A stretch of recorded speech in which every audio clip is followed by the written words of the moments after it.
Good morning, good morning guys. February 16, Friday guys. Flex ko lang yung ating albino full red. FR guys yan.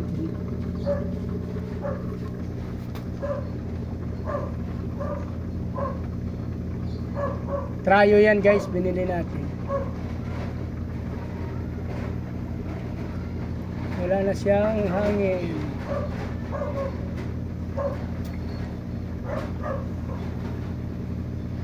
Semi-adult pa lang sila guys, siguro 1 month pa to bago tayo makapag-breed nito.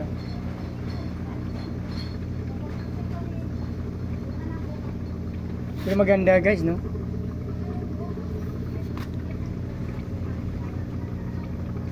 Medyo maganda naman sila guys. Live sana hindi sila mga product ma-produce na tayo at hindi sila mamatay guys. Hoping na makapag-breed tayo nito. Yung isa medyo jubi na isa eh. Pwede na mag-breed yan ng after 2 weeks siguro. Yung dalawang isa na yan. Medyo malaki na yung binigay niya. Pero isa talaga maliit.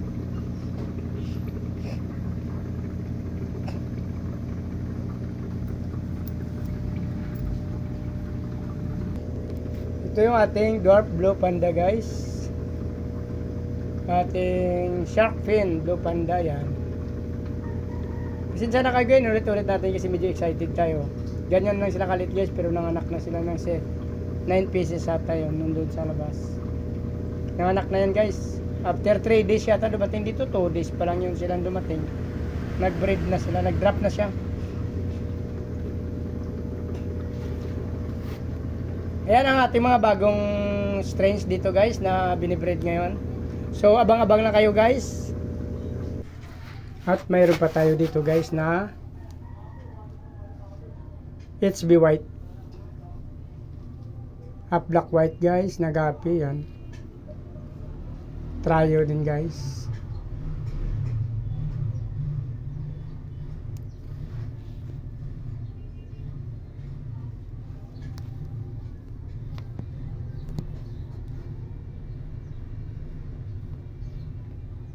Two female, isang male, dalawang female guys.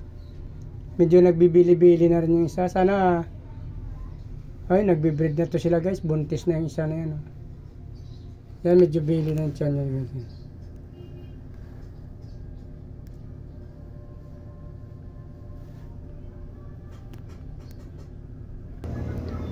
Ito naman yung ating albino koi na cross natin sa pay dirt guys, sa Dambuer.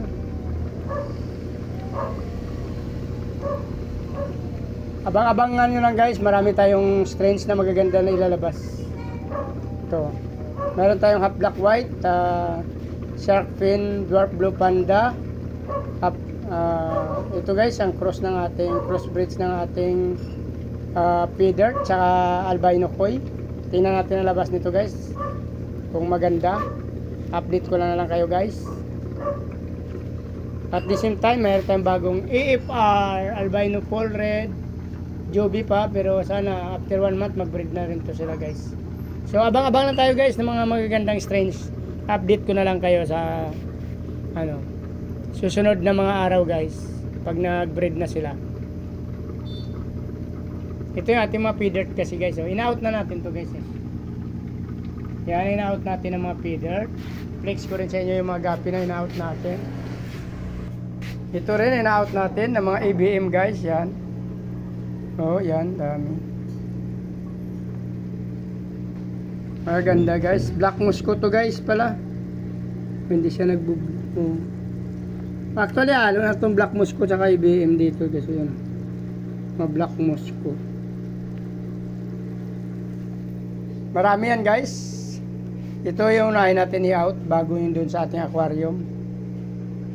Mayroon pa kasi dito kasunod guys. Yan.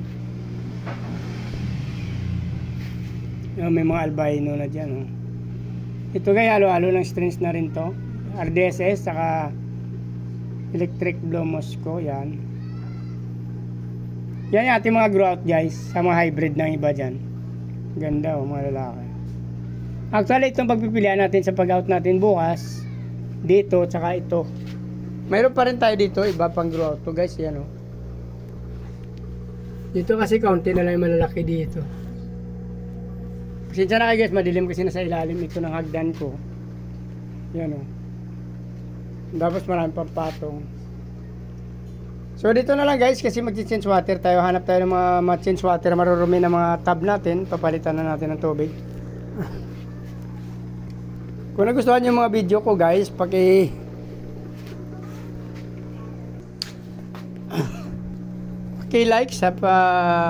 like, follow and subscribe na lang guys sa aking channel. Chris TV YouTube channel, Facebook page Chris Molino guys. So maraming salamat sa patuloy na panood ng video ko guys. Mabuhay kayo hanggang gusto nyo. Maraming salamat, bye bye.